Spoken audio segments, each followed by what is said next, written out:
This conversation needs to happen because it is at the forefront of the fight for the hearts and minds of our young people. It is at the forefront of the fight for our churches and for our faith. I want to say this very clearly because I'm going to assume there are people who are listening to this who are either impacted by pornography in their own walk in life, or they love someone whose life has been impacted by pornography. To begin this conversation, we're going to start with the bad news. Pornography perfect reflects our broken world. When we look at Genesis 1-3, God makes a perfect world. God puts a man and a woman in it, and he tells them to be fruitful and multiply along with doing work.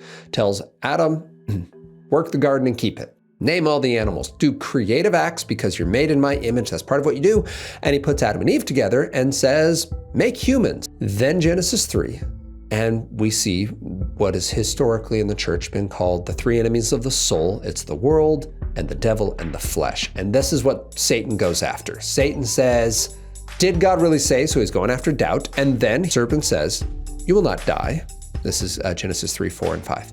For God knows that when you eat of it, your eyes will be opened. You'll be like God, knowing good and evil. So this is the lie. And Eve gets three things out of it. So when the woman saw that the tree was good for food, and it was a delight to the eyes, and that the tree was desired to make one wise, she took of it, ate, gave to her husband, and he ate. All right, so we have three enemies of the soul. We have the flesh, which is our desires. So when we see that it is good for food, I want food, I'm gonna get it. We have the world, and then we have the devil. Young people that run across pornography go, well, that was interesting. They're wired to find the naked form attractive. Like, that is part of how God made us. And if they get it without any context, they will not know, oh, that was a wrong way of experiencing this. And they may have something in them that doesn't like it, but they also might be curious. And this is the concern when we have these conversations. We are not shaming them. We're not blaming them for having feelings. We're not going after them and asking the how could you questions. We're recognizing this was a distortion of something God made, even at its worst. And there are some horrible things out there that weren't accessible in the way they are now. When I was growing up and viewing my first pornography, they were paper images that a friend snuck in a game. Those images are going to be different. We're not blaming our children for whatever their reaction is, for whatever they've seen. We're recognizing this was a lie, and it's a distortion of what is true, and that's part of the concern, is we have upwards of half of the boys who view pornography saying they think that's an accurate representation of what sexual intimacy should be like.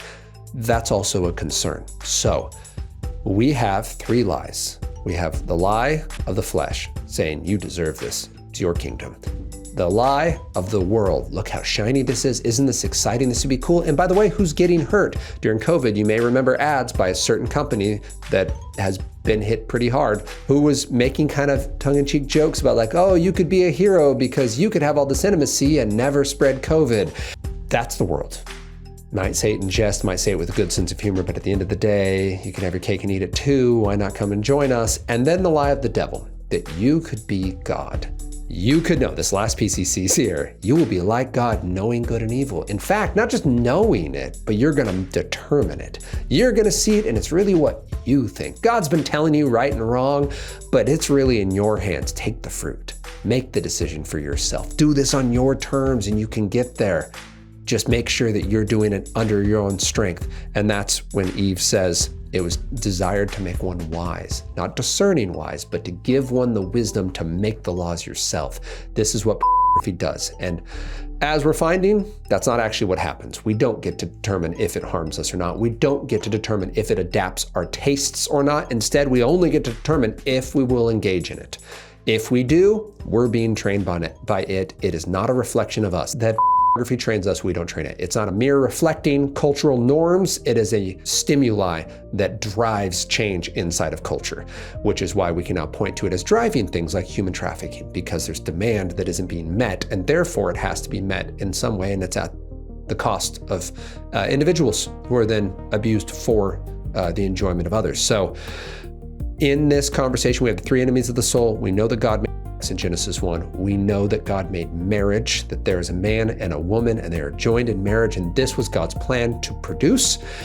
And we know that marriage, as God's made it, is an echo of eternity. In Matthew 22, we're told that earthly marriage is a placeholder, that we're not going to be married in heaven. We're not going to be given in marriage or receiving in marriage. Instead, we are told that we are the bride of Christ. And as such, we are being prepared for our groom. That in Revelation 19, 6-8, it ends with a wedding, the bride of Christ being given to the groom, and that there's a huge celebration, that this is an echo of that intimacy of two becoming one. While we think of it as sex, it's an echo of a greater truth.